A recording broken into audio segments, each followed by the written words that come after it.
Hello friends and welcome back in Microsoft Excel 2016 version training. आज के इस tutorial में मैं आपको कॉलम्स को फ्रीज करना सिखाऊंगा और इसकी इंपॉर्टेंस बताऊंगा कि हम लोग कॉलम्स को क्यों फ्रीज करते हैं। सो आइए अब हम इसको स्टार्ट करते हैं। सबसे पहले मैं आपको बता दूं कि हम लोग कॉलम्स को फ्रीज क्यों करते हैं। तो आपके सामने एक शीट शो हो रही है, इसके ऊपर डिफरेंट किस्म का डाटा कुछ डिटेल्स ऐड है। सो आप देख सकते हैं कि ये डिटेल्स जो हैं वो डिफरेंट किस्म की डिफरेंट कॉलम्स में हेडिंग के साथ ऐड की गई हैं। सो जैसे ही हम लोग तो डाउनवर्ड मूव करेंगे तो ये हेडिंग्स हमारी सामने हाइड हो जाएंगी।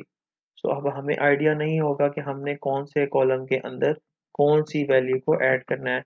यहाँ तो क्योंकि सब वैल्यू सेम है तो उस वजह से थोड़ी सी हमें इजी लग रहा है, लेकिन समटाइम हम कुछ ऐसी शीट्स पे काम करते हैं जिनके अंदर हम लोगों को आइडिया नहीं होता कि हमने इस कौन से कॉलम में जाके कौन सी वैल्यू ऐड करनी है। लाइक आपके सामने अगर 3 डेट्स के कॉलम हो जिसमें कुछ मंथ की डेट लिखा हो, कुछ कुछ डिफरेंट मतलब 3 सेम डेट्स लिखे, तो आपको उसमें जज करना डिफिकल्ट हो जाएगा कि आपने कौन सी डेट को कौन से कॉलम के अंदर लिखना है।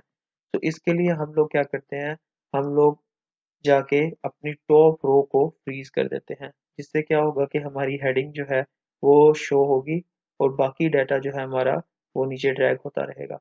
सो इसको करने के लिए सबसे पहले आप जाएंगे व्यू टैब पे, या सबसे पहले आप होम टैब पे एंड देन आप व्यू टैब पे मूव करेंगे एंड देन व्यू टैब के अंदर आपके सामने एक फ्रीज पैन का ये बार आ रहा होगा। आप इसके ऊपर क्लिक करेंगे रिबन के ऊपर एंड देन आपके सामने ये 3 ऑप्शन आएंगी। सो सबसे पहले ऑप्शन क्या कह रहा है, keep rows and columns visible while the rest of the worksheet scroll based on current section.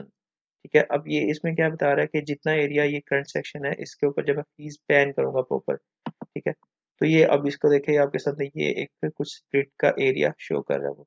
अब इसको जब मैं स्क्रॉल और जब इसको मैं मूव करूंगा एरोस के साथ, तो क्या होगा कि मेरी वर्कशीट जो है वो स्क्रॉल करिए, लेकिन डाटा जितना भी है रोज एंड कॉलम्स वो विजिबल है और वो कहीं भी मूव नहीं कर रहे। ठीक है, अपर जो जितना विजिबल एरिया, जितने एरिया में मैंने फ्रीज पैन लगाया वो एरिया फ्रीज हो गया, और अगर मैं आगे मूव करता हूँ तो एरिया एज इट इज आगे मूव करने लग जाता है।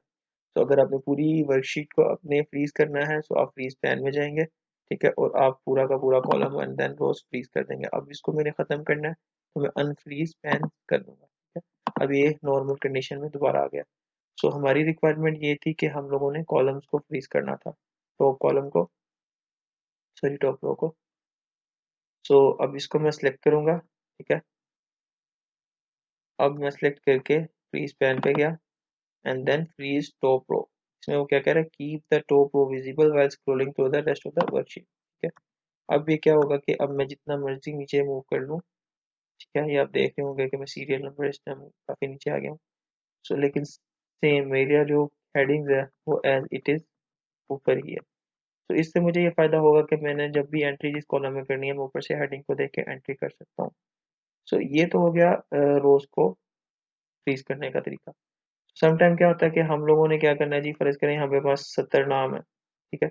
अब उन नाम को 17 नेम्स जो हैं उनके आगे मैंने कुछ डिटेल्स ऐड करनी है। तो अब मुझे आइडिया, फर्ज अब ये सीरियल नंबर चल रहे हैं मेरे पास फर्स्ट कॉलम, तो अगर मुझे डिफरेंट किस्म की कॉलम के आगे मैंने कुछ वैल्यूज ऐड करनी है और सबकी डिफरेंट है, अब मैं यहाँ से आगे मूव कर गया हूँ तो मुझे नहीं पता चल रहा कि मैंने किस कॉलम के आगे कौन सी वैल्यू ऐड करनी है। तो इसके लिए हम लोग क्या करते हैं, हम लोग अपना फर्स्ट कॉलम फ्रीज कर देते हैं।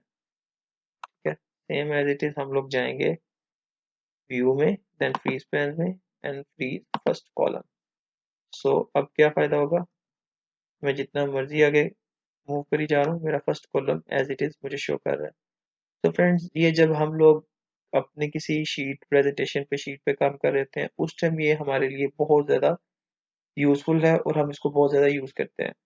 तो इससे क्या होता है कि आप लोगों की जो गलती के चांसेस होते हैं वो बहुत कम हो जाते हैं और आपका काम ईजी हो जाता है।